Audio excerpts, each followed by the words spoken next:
During a quiet family dinner, my son looked me dead in the eye and said, "At least Mom's new husband isn't a loser like you." The table went silent, until I stood up and gave him an answer he'll never forget. Oh man, let me tell you, there are moments in life when you feel like you've been sucker punched, when betrayal stings so bad it leaves you breathless, and then finally that sweet, sweet taste of comeuppance hits and it's like nothing else. This isn't just about a spoiled kid, or a nasty ex. It's about finally standing up for myself, and watching everything shift. You won't believe what happened. So I'm 45, right? Divorced from my ex-wife Sarah about 3 years ago. We've got a son, Taylor, he's 19 now, in his second year of college. The divorce was brutal. Sarah made sure Taylor saw me as the bad guy, poisoning his mind every chance she got. Then last year she remarried some dude named Brad. Sales guy, drives a BMW, thinks he's hot stuff. Taylor, my son, absolutely adores Brad. He constantly compares me to him, and trust me, it's never in my favor. Here's the kicker. I'm an electrical engineer, I make good money, own my house outright, got decent savings. But I'm not flashy. I drive a sedan, dress normal. Sarah's convinced Taylor that makes me a loser. During the divorce, Sarah fought me on everything. Child support, custody. She wanted max support, minimum visitation for me. The court didn't see it her way, thankfully. We ended up with shared custody and reasonable support.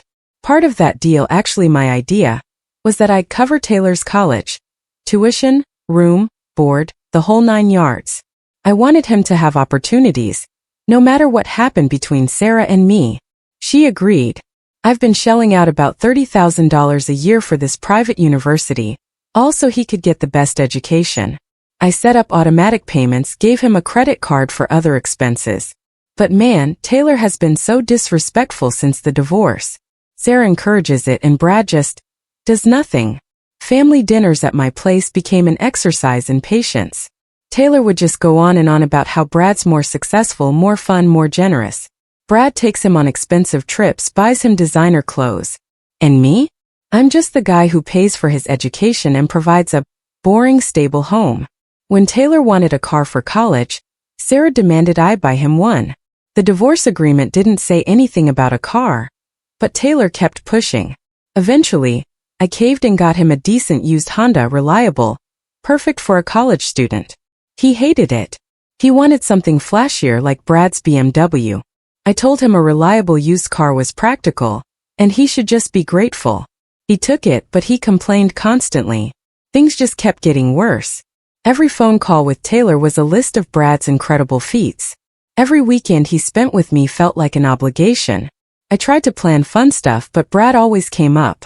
I remember a few weeks before this all blew up, I took him fishing. We used to love fishing together when he was little. I thought maybe we could reconnect. But the whole time he complained about Brad having a better boat, about how Brad's trips were more exciting. I swear I couldn't enjoy 5 minutes without Brad being mentioned. Sarah was also escalating her campaign against me. Every time Taylor came from her house, he had new stories about how great Brad was. She was clearly feeding him this narrative, probably to make me feel bad, to justify her new life. What truly hurt was knowing I'd been a good father. I never missed a game, never missed a parent-teacher conference, always there when he needed me. But suddenly none of that mattered because Brad had more money to spend on shiny things. It felt like 18 years of dedicated parenting had just been erased because I drive a Honda Accord instead of a BMW. These weekend visits, according to our custody arrangement, became toxic. Taylor would arrive on Friday night with this attitude, acting like being at my house was a punishment. I tried to make conversation at dinner, ask about his classes, his friends, but his answers were short, uninterested. He clearly wanted to be anywhere else. And the hypocrisy. He lived comfortably thanks to my financial support, but acted like I was a burden. That $30,000 a year tuition, the dorm room, meal plan, books, clothes, all from my hard work. But in his mind, I was the villain. Last month, Taylor came for his regular weekend visit. I planned to take him to a nice Italian restaurant, one he liked, a place with good memories from when he was younger. I hoped we could just have a decent conversation, no drama. I made reservations for 7 p.m., told him to dress nicely. When we got there, he seemed in a better mood. He even smiled. For a moment, I actually felt hope. Dinner started well. We talked about his classes, his summer plans. He told me about an engineering project, and for the first time in months he sounded genuinely excited about something related to his studies. I was proud, asked him about the technical details. Felt like the old days when we could just talk. But then it happened. He started talking about a vacation Sarah and Brad were planning for him during spring break. Some expensive trip to Europe sounded like it cost more than most people earn in months. Taylor went on and on how excited he was, the places they'd visit, the fancy hotels. The way he talked about Brad was like he was some kind of hero, not just his mother's new husband. I made the mistake of asking if Brad was paying, or if it was coming out of his college fund that I provide. Taylor got defensive, said it wasn't my business how Brad spent his money. He said Brad was generous, unlike some people. From there it was a rapid downhill slide. Taylor started comparing Brad's generosity to my supposed stinginess. He brought up the car again, said Brad would have bought him something nice instead of an old Honda. He said Brad understood what Taylor needed, while I just focused on being practical. I tried to change the subject, but he was on a roll. He started listing all the ways Brad was better than me. More successful, more fun, more understanding. According to Taylor, Brad was everything a father should be. What truly crushed me was the unfairness. Brad had been in his life for less than 2 years, and all he had to do was be the fun guy. He hadn't been up all night when Taylor had a fever, hadn't spent hours helping with math homework, hadn't been there for all the ups and downs of raising him. Brad just showed up with expensive gifts and exciting adventures. Meanwhile, I was paying for everything important in Taylor's life. His education, housing, food, health insurance. But somehow, that didn't count because it didn't come wrapped in fancy paper. I tried to explain that there were different kinds of support, that the financial stability I provided was a vital form of care, but he wouldn't listen. In his mind, it was all about who could make the biggest gestures, who had more money to spend on fun. The tension at the table just kept rising. Other diners started noticing. Taylor was raising his voice and I was trying to stay calm, but my patience was wearing thin. I came here hoping to reconnect with my son, and instead I was being attacked, publicly humiliated. Then the absolute last straw. Taylor said, loud enough for other diners to hear, "At least Mom's new husband isn't a loser like you." He said it with this smug expression like he was proud of putting me in my place. I just sat there for a moment, staring at him. Other people in the restaurant had heard, and they were looking at us.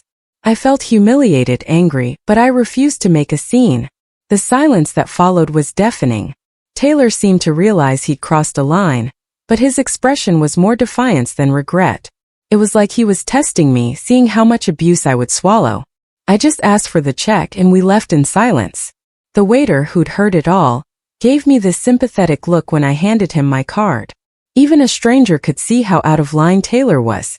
The ride home was awful. He still didn't apologize. I dropped him off at his dorm and told him I'd see him in 2 weeks for his next visit. He just shrugged and walked away. That night I sat in my house, Taylor's words echoing in my head. Loser. That's how my own son saw me. After 18 years of sacrifices, working overtime for his education, being there for every important moment, I was a loser. It hit me then. I'd been enabling his disrespect by continuing to pour money into him while he treated me like trash. Something had to change. I'd been so focused on being the good, stable father that I'd forgotten to teach Taylor about respect and consequences. I stayed up all night, realizing my failure wasn't in providing for him. I'd done that excessively, but in not teaching him basic values about how to treat people who love and support you. The next morning, I woke up with a clarity I hadn't felt in years. I knew exactly what I had to do. I made some calls. First, the bank canceled Taylor's credit card. Simple process, since I was the primary account holder. Then, his university's treasurer's office put a hold on his student account. As the payer, it was my right. The official explained it meant he couldn't buy meals or access other services until the hold was lifted. Finally, I called the auto insurance company and removed his car from my policy. And then I drove to his dorm, used my spare key, and drove the Honda home. It was registered and titled in my name. He was just an authorized user. He had no ownership claim. As I drove that car back, I felt this mix of sadness and determination. I didn't want to do this. I didn't want to be teaching my 19-year-old son about consequences this way. But I had reached a point where words weren't enough. By noon, his college account was frozen, and his car was gone. His credit card probably stopped working when he tried to buy lunch. I imagined him having a very confusing day. I didn't call him to explain. I figured he was smart enough to put the pieces together. If he wanted to treat me like a loser, he could see what life was like without the loser's financial support. Later that night, sitting in my home office, I started to second-guess myself. Was I too harsh? Did I overreact? But then I remembered the look on his face when he called me a loser. The casual way he said it like it was a fact. And all the other moments of disrespect I'd tolerated, the comparisons with Brad, the complaints, how he acted like my house was a punishment. Taylor had been pushing boundaries for months, and I'd been too worried about keeping the peace to set real consequences. Then my phone started ringing. First, Taylor. I didn't answer. Then Sarah repeatedly. I let those go to voicemail too. I wasn't ready for her drama.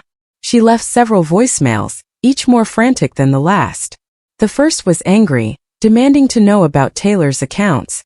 By the third, she was practically begging me to call her back because Taylor was having a breakdown. I could hear him crying in the background of one of them. The reality of his situation had finally hit him.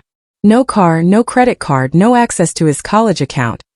He was experiencing for the first time what it meant not to have my financial support. I finally answered when Sarah called for the 6th time. She was hysterical, asking what I'd done, why I was punishing Taylor. She said he was crying, didn't understand. I explained very calmly that Taylor had made it clear he thought I was a loser who didn't deserve his respect. Since he felt that way, I decided he no longer needed financial support from someone he considered worthless. Sarah was speechless for a moment. Then she started screaming about the divorce agreement, my obligation to pay for his education. I reminded her that respect and basic human decency weren't too much to ask in return for $30,000 a year. She tried to argue he was just a teenager. He didn't mean it. I pointed out he was 19 in college. Old enough to understand actions have consequences, and you don't bite the hand that feeds you. Then she tried crying, saying I was ruining his education, that he couldn't afford college without me. I told her Taylor should have thought about that before calling me a loser in public. The conversation ended with her hanging up on me after I refused to immediately restore his accounts. I knew she'd call back. Taylor tried to call several more times that night, but I didn't answer. I wasn't ready until he was prepared for a real conversation about respect. His text messages that night were revealing. At first, they were angry. Why did you do this? This isn't fair. I need my car for classes. But as the hours passed and reality sank in, the tone changed.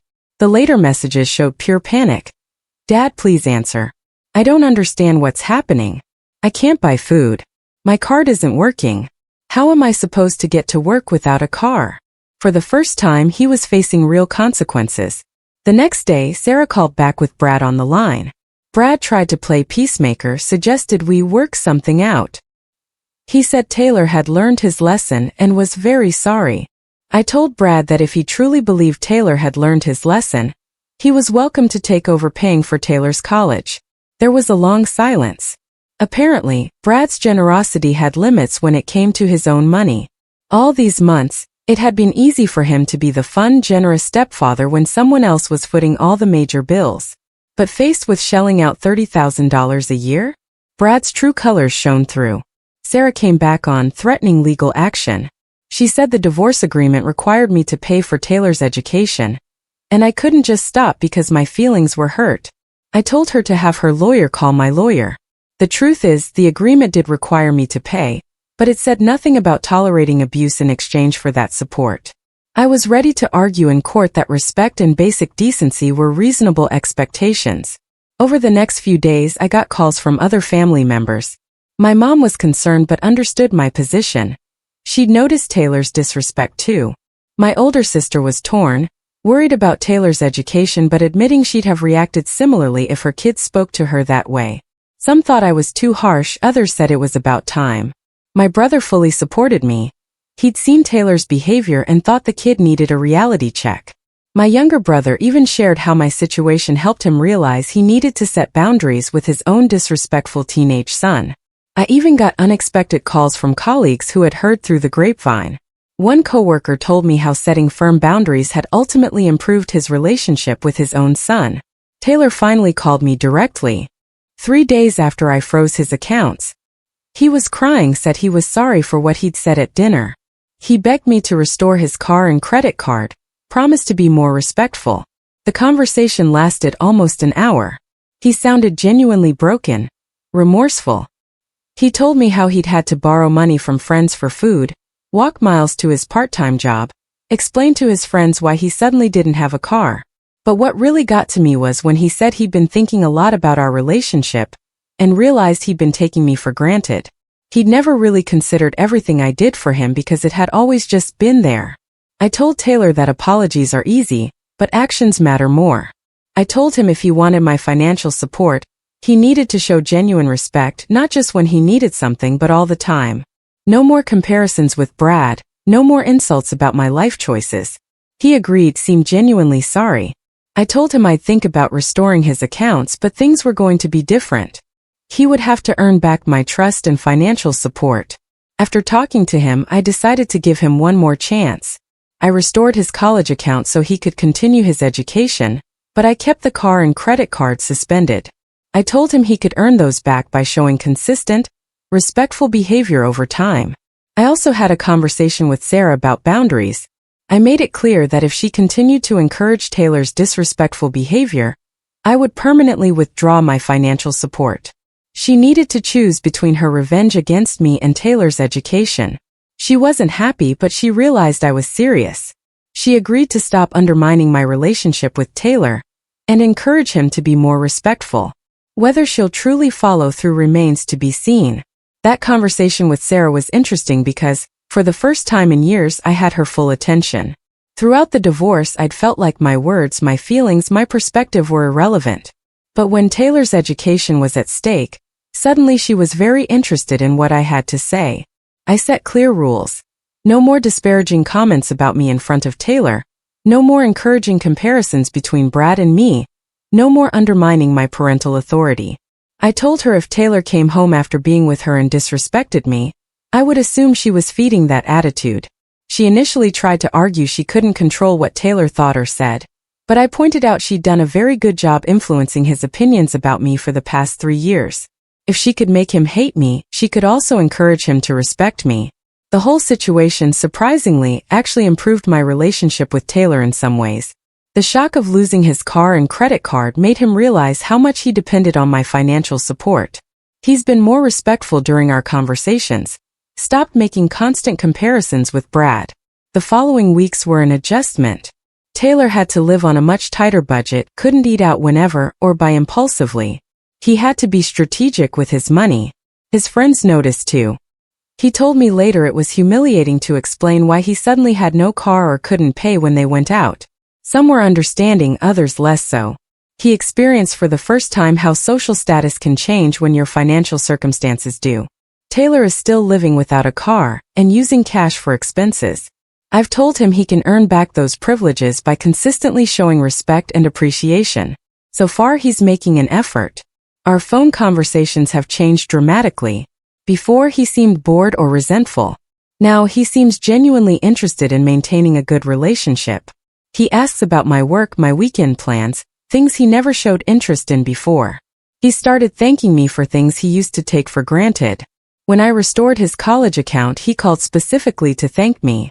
When I sent him money for textbooks, I got a detailed text explaining what he needed it for and thanking me. Brad has been notably quiet since he learned his generosity might actually be put to the test. It turns out it's easy to be the fun, generous stepfather when someone else is covering all the major expenses. Brad's true colors showed when faced with real financial responsibility. What bothered me about Brad wasn't his success. I respect people who work hard. It was his willingness to undermine my relationship with Taylor while benefiting from my financial support. It was hypocritical. Now that he understands he might have to pay, his attitude has changed. He's no longer the arrogant antagonist. In our most recent conversation, he almost sounded conciliatory, like he finally understood I wasn't the enemy. This experience taught me that financial support should come with expectations of basic respect. I'd been so focused on providing that I forgot to demand decency. As a father, it was my mistake and it needed correcting. I've reflected on my mistakes. Not in providing enough, but in not teaching appropriate boundaries and behavioral expectations. I'd been so worried about being the good father after the divorce that I let Taylor treat me in ways I would never have tolerated from anyone else. In the weeks that followed, I started setting other boundaries too. I told Taylor if he wanted to talk on the phone, he needed to give me his full attention, no social media, no TV. When he visited, I expected him to participate in family activities, not lock himself in his room complaining. First he resisted. He was used to ignoring me while still getting benefits. But when he realized I was serious, he started to adapt. A turning point came about a month after the original incident. Taylor asked if he could come home one weekend, even though it wasn't his scheduled time, because he wanted to talk about something important. This was completely new. When he arrived, he sat me down and had a real conversation. He explained he'd been angry about the divorce and had been taking that anger out on me in ways that weren't fair. He admitted he'd used Brad to hurt me because he knew the comparisons pained me. It was the first time he'd been truly honest about his emotions in years. He confessed he'd been resentful of me for not fighting harder for the marriage, even though he understood it wasn't entirely my fault. He'd been carrying this anger for years, directing it destructively. He also talked about the pressure he felt from Sarah to take sides, feeling like he had to choose, and how it was easier to blame me because I wasn't trying to manipulate him emotionally like Sarah was.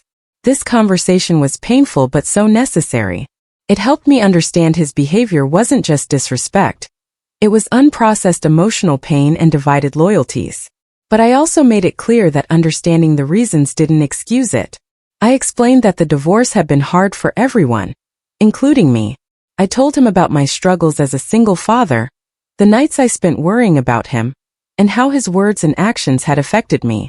It was the first time I'd been vulnerable with him about my own feelings. We also talked about Brad and his role. Taylor admitted using Brad as a weapon, comparing me unfavorably because he knew it would bother me. He acknowledged it was unfair because Brad and I had completely different roles in his life. I explained I had no problem with him having a good relationship with Brad. In fact, I encouraged it. But that relationship didn't have to come at the expense of our father-son bond. I told him there was room for both of us, as long as there was mutual respect. Over the following weeks, Taylor started following through. Our phone conversations became substantial. Instead of superficial updates, we had real discussions about his goals, his struggles, his future plans. He started showing genuine interest in my life, asking about my work, hobbies, even my dating life. It was refreshing to have a son who saw me as a complete person, not just a financial provider. He continued thanking me for things he used to take for granted. About 6 weeks after the incident, Taylor asked if he could earn back his car. I told him I was pleased with his progress, but I wanted to see consistency over a longer period. He accepted this without complaint, which was another huge sign of his growth. The old Taylor would have argued or gotten moody. The new Taylor understood that earning back trust took time and consistent effort. I decided on a gradual system. I told him if he continued showing respect and appreciation for another month, I'd give him back the car, but with restrictions. Grades above a certain level, continued respect, and he'd have to contribute to the insurance costs from his part-time job. This structure gave him clear goals and allowed me to reward good behavior while maintaining expectations. It taught him that privileges come with responsibilities, something that had been missing from his upbringing. Meanwhile, my relationship with Sarah improved, though it's still tense. Once she realized I was serious about withdrawing financial support if she undermined me, she changed her approach. She no longer makes disparaging comments about me, and even encourages Taylor to be more respectful. We had a long conversation where she finally admitted she'd been so angry that she'd lost sight of what was best for our son. She acknowledged that encouraging his disrespect hadn't been productive. She didn't apologize directly, but she admitted we needed to work together as parents instead of using Taylor as a pawn. It was a small but important step toward a more functional co-parenting relationship. Brad also adjusted. He stopped commenting on my lifestyle or parenting. In our few interactions, he's polite, respectful. I think he realized antagonizing me wasn't in his best interest, especially with Taylor depending on my financial support. Some might think I was too harsh, but I disagree.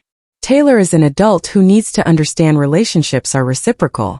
You can't treat someone badly and expect them to keep supporting you just because you're related. The experience also taught me important lessons about parenting after divorce. I'd been so focused on not being the bad father that I'd lost sight of the importance of teaching boundaries and consequences. I'd been overcompensating for divorce guilt by being too permissive. Financial support without expectations of respect can actually be harmful. Taylor had been living in a bubble where his actions had no real consequences. By withdrawing my support, I forced him to confront the reality that his choices affect his relationships and opportunities. Looking back, I wish I'd established boundaries earlier, but better late than never. Taylor learned actions have consequences, and I learned providing financial support doesn't mean accepting abuse. The outcome has been overwhelmingly positive. Taylor's more respectful, Sarah's less inclined to undermine me, and Brad has learned his stepfather role comes with limitations. Sometimes, tough love is the only way to reset unhealthy family dynamics. About 3 months after the original incident, Taylor had demonstrated enough consistent change for me to feel comfortable restoring most of his privileges. I gave him back the car, but with the condition that he had to pay for his own insurance and gas. I also gave him a new credit card, but with a much lower limit and the understanding that it would be removed immediately if he abused it. He accepted these conditions with gratitude, not complaints. This response showed me more than any words that he had truly learned. The old Taylor would have argued. The new Taylor understood he'd earned these privileges back, and keeping them required continued responsible behavior. Our weekends together were completely transformed. Instead of counting minutes until he could leave, he started planning activities we could do.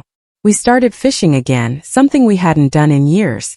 We started working on house projects together, which gave him practical skills and quality time.